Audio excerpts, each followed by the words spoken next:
Terima kasih masih bersama kami pemirsa. Kita kembali berbincang bersama dengan Bang Nikolai Aprilindo. Bang Nik, kembali kita ngopi lagi ini. Masih benar-benar serius ya? serius dan setiap apa yang Bang Nik sampaikan, jujur saya harus benar-benar detail. Selain mengingat juga harus menyambungkannya dengan logika. Benarkah janggal ataukah memang seperti yang polisi sampaikan, belum ditemukan pidana di sini begitu Bang Nik. V. Check-in itu dengan V, betul ya? Dengan V. Nah, V ini sudah dimintai keterangan. Saya menanyakan pada saat audiens tanggal 26 November. Apakah wanita berinisial V ini sudah diperiksa secara mendalam, dikembangkan masalah check-in? Penyelidik menyatakan belum. Itu ya. Dan saya minta untuk itu diperiksa masalah check-in dan dikembangkan. Dan bagi saya itu pintu masuk, bagi keluarga itu pintu masuk. Berarti Ya. sempat diperiksa tapi check-innya belum ditanya. Jadi pemeriksaan yang dilakukan kepada wanita berinisial V itu, kami ada BAP-nya. Ini mungkin bisa ada Oke. kami BAP-nya. Nanti kita tayangkan ya. Ya, bahwa saksi kenal dengan korban itu karena kurang lebih sekitar 1 tahun lalu dikarenakan satu kerjaan dengan saksi di Kementerian Luar Negeri. Itu keterangan V ya. Pada tanggal 7 Juli sekitar pukul 17.30, V bersama korban dan Dion sepulang dari kantor naik taksi ke Grand Indonesia untuk makan bersama. Dion itu rekan. Rekan kerja juga, Kerja, yang oke. laki-laki itu. Oke. Ya kan? Sekitar 19.45 sehabis sholat Isya, V menelpon Dion untuk makan di Baby Dutch. Kemudian V sampai duluan ke Baby Dutch sambil menunggu korban dan Dion. Ya kan? Sekitar 21 WIB korban mendahului pulang ke kos, namun Dion dan V masih makan sampai dengan pukul 22. Ini pengakuan di BAP V ya. Nah kemudian diceritakan bahwa korban pernah curhat mau bunuh diri. Ya, itu juga sempat rame ya. Sempat rame. Curhat dan email kalau tidak salah. Ya. Web browsing juga kalau nggak salah. Ya betul, mau bunuh diri. Nah di hasil pemeriksaan BAP V ini tidak ada menyingkap masalah check-in. Jadi dari semua itu semuanya tidak ada soal check-in ya? Tidak ada soal check-in di pemeriksaan awal. Padahal itu ada. Ada. Fakta yang disampaikan pada tanggal 20 November itu kepada kami penasihat hukum ada check-in, dan fakta disampaikan pada tanggal 28 Juli dengan pihak keluarga ketika lewat Zoom antara polisi dan pihak keluarga disampaikan ada juga check-in 24 kali. Bang Nik, di BAP itu tadi barusan saya membaca makan bersama ya kalau tidak salah ya. Makan bersama ya. Tapi juga ada chat tentang dia bertanya sudah makan belum? Iya. Ini kan aneh. Apakah itu BAP-nya di waktu yang berbeda? BAP ini di waktu yang sama. Di waktu yang sama? Iya. Tidak di waktu yang berbeda. Jadi si Saya udah makan belum? Itu kan SMS, katanya SMS dari almarhum kepada istri almarhum kan? Nah, ini menjadi kecurigaan kami bahwa SMS itu bukan ditujukan pada istri almarhum, tapi pada V. Jadi ada chat, Ai sudah makan belum? Itu kan? Ai ini siapa? Saya nggak tahu A ini siapa gitu loh. Saya juga kadang-kadang panggil istri saya sayang gitu kan, Ya. atau say gitu kan. Ya istri saya barusan juga nanya begitu sih, Ai kapan ngirim duit katanya. Ai kapan gajian. Kapan gajian gitu ya. Nah itu apakah sudah didalami dan ditanya oleh pihak keluarga ketika audiensi itu, bukti-bukti ini? Kami tanyakan itu sebenarnya chatting ke siapa, dan ya dikatakan bahwa sampai sekarang HP-nya belum ditemukan. Kalau HP-nya belum ditemukan, tetapi kok bisa mendapat deskripsi Chat itu? chat ini gitu loh. Logika kan, logika hukum kan. Iya kan? Dari mana itu chat itu Bang Nik? Chat itu, keterangan dari mana chat itu? Jadi chatting ini, deskripsi chatting ini, Ya. enkripsi chatting ini kan ada di HP. HP-nya? HP-nya katanya hilang. Oke. Tapi bisa ada enkripsi dari pembicaraan ini.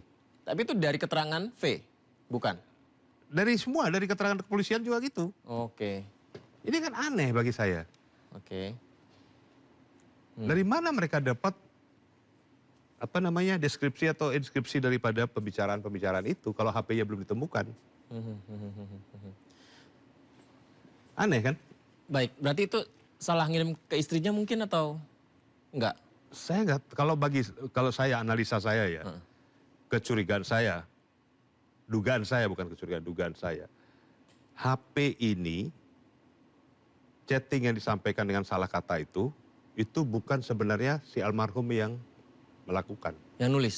Yang nulis, ada pihak lain untuk supaya mengalihkan.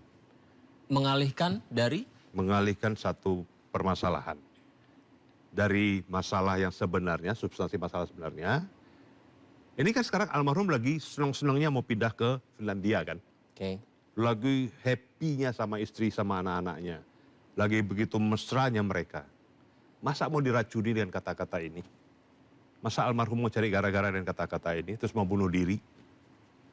Logika kita pakai. Dia udah persiapan visa, paspor. Udah menjual mobil, segala miliknya dijual untuk pindah ke Finlandia. Untuk menempati posting barunya di Finlandia. Anak-anaknya sudah disiapkan sekolah di sana. Apartemen sudah disiapkan, ya kan? Nah, kemudian dia cari gara-gara dengan kalimat ini dan kemudian dia meninggal. Masuk di logika nggak? Kalau sebagai suami terlalu gegabah ya? Terlalu gegabah. Dalam keadaan happy mendapat promosi jabatan dan tempat Finlandia ini tempat impian semua diplomat Indonesia. Karena negara makmur, ya kan? Masa orang menempati tempat yang betul menjadi impian bagi seluruh diplomat, kemudian mau membuat tindakan gegabah bunuh diri lagi. Gara-gara masalah chatting. Kan dulu waktu awal-awal itu kan, waktu konfes tanggal 29 Juli kan, ada menyatakan, ada pengamat, ada pihak-pihak dari Kompolnas mengatakan bahwa ya ini mungkin dia merasa stres dan sebagainya, ya kan? Karena ketahuan salah chatting dan sebagainya. Ada lagi mengatakan dia melakukan itu untuk mencari kepuasan seksual. Nah itu saya juga, mumpung ada Bang Nis, saya nanya yang terakhir itu juga, kepuasan seksual itu seperti apa ya? Terpatahkan semuanya. Kalau kepuasan seksual, pasti ada bekas cairan sperma yang ada di celana dalam atau di celana kolor atau di spray. Hasil forensik tidak menemukan adanya cairan itu. Dan maaf Bang Nik ya, kita bicara ini dari tadi dari awal ya sampai sekarang ya. Ini begitu belak-belakan ya. Iya. Barusan Anda menyampaikan hal yang menurut saya itu privasi, kemudian tentang check-in, tentang ini. Artinya pihak keluarga sudah benar-benar membuka seluas-luasnya. Sudah, keluarga itu sudah ikhlas membuka seluasnya. Buka aja. Kenapa harus ditutupi? Dan kasus ini cepat dinaikkan ke penyidikan supaya tahu siapa berbuat apa gitu loh. Dilakukan gelar perkara khusus. Keinginan keluarga itu sederhana. Lakukan gelar perkara khusus, naikkan ke penyidikan, ya kan? Supaya ada upaya hukum paksa, supaya bisa mengetahui siapa berbuat apa. Tidak ada istilah aib almarhum. Tidak atau ada apa. bilang keluarga mau bilang aib dan sebagainya. Lah aib itu aib apa lagi? Dikatakan waktu itu masalahnya ada kontrasepsi yang ditemukan. Ternyata waktu kita RDP dan Komisi 13, DPR RI, istri almarhum mengatakan bahwa alat kontrasepsi atau kondom itu milik yang dibeli istrinya untuk almarhum. Justru istrinya yang membelikan. Iya. Untuk dipakai ketika istrinya datang ke Jakarta dengan almarhum. Nah, yang ditunjukkan pun itu kondom baru, bukan kondom bekas. Alat kontrasepsi baru, bukan bekas. Akhirnya terpatahkan masalah kepuasan seksual. Sehingga dia melilitkan lakban di kepalanya. Terbantahkan itu semua. Soal bunuh diri juga. Bunuh diri juga terbantahkan. Katanya mau naik rooftop, mau lompat dan sebagainya. Lah kita kan sudah meninjau lokasi di rooftop. Mendapat akses dari Kementerian Luar Negeri.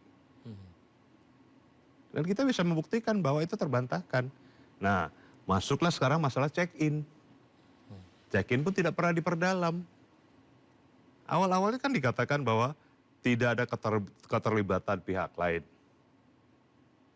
dalam kematian almarhum. Kemudian tidak ditemukannya ada unsur pidana dalam kematian almarhum. Nah, Hotelnya di mana, kemudian jam berapa, check-innya berapa kali, semuanya ada itu semua. ada semua ya? Ada lengkap itu. Kami dapatkan itu lengkap. Saya menarik juga Bang Nik sempat sampaikan tentang CCTV di rooftop Kemlu ya. Analisanya adalah apakah mungkin ada yang membuntuti dan mengancam di balik itu ya. Ya. Itu bagaimana untuk menguatkan dugaan itu? Jadi ketika itu kan dia keluar dari GI itu, menurut keterangan saksi dari supir taksi itu, si almarhum dalam keadaan ketakutan. Dia menoleh ke kanan ke kiri, kemudian melihat ke belakang pada saat naik taksi itu ya. Kemudian dia menyatakan supir taksi itu akan ke bandara, kemudian merubah arahnya ke kos, kemudian merubah arah ke Kemlu. Berarti ada kepanikan dari almarhum di situ, ya kan? Nah, ketika dia naik ke rooftop itu, dia ingin memastikan melihat bahwa orang yang mengikuti dia itu masih ada atau tidak. Kalau kita perhatikan CCTV pada saat dia nunggu taksi, kalau kita lihat itu ada orang di depan dia yang betul-betul memperhatikan dia. Dari tangkapan layar CCTV itu. Ada orang yang memperhatikan dia. Memperhatikan dia. Oke. Dan itu udah beredar banyak di medsos itu. Makanya saya bilang tadi, sekarang ini masyarakat udah pinter, tidak bodoh lagi. Baik. Mereka sudah seperti detektif swasta. Iya, yang bisa Netizen kita ya. netizen kita, betul-betul udah pinter netizen kita dengan ilmu yang canggih ini. Baik. Bang Nik, sebagai jurnalis kami sebenarnya berusaha untuk netral ya. Artinya ketika polisi tentukan seperti ini, ya kami akan memberikan ruang untuk beberapa kali juga kami beritakan. Dan hari ini pun pihak keluarga melalui Bang Nikolai pun juga kami berikan ruang ini untuk disampaikan apa kejanggalan-kejanggalan dan buktinya begitu ya. Tapi kan ini sudah SP2 lidik ya. Artinya ya dianggap belum ditemukan pidana. Lantas langkah keluarga seperti apa ke depan? Karena kan kalau informasi, jujur sekarang begitu banyak berita viral. Iya. Jadi sorry tuh saya kadang mulai ada berita-berita baru yang menambahkan begitu. Supaya ini tetap naik lagi, supaya menjadi prioritas masyarakat melihat lagi. Bagaimana dari pihak keluarga untuk langkahnya? Jadi kami akan melakukan upaya hukum yang merupakan hak hukum dari keluarga. Akan kami lakukan dalam beberapa waktu ke depan. Tidak lama lagi kami akan melakukan upaya hukum itu. Sesuai dari ketentuan-ketentuan hukum yang ada dalam KUHAP, Kitab Undang-Undang Hukum Acara Pidana, yang terbaru Undang-Undang 20 tahun 2025, yang baru diberlakukan per 22 Januari 2026. Di situ kan ada beberapa ketentuan-ketentuan apabila laporan atau proses hukum tidak ditindaklanjuti, kami dapat melakukan upaya hukum. Ya kan? Nah, itulah akan kami tempuh upaya hukum itu.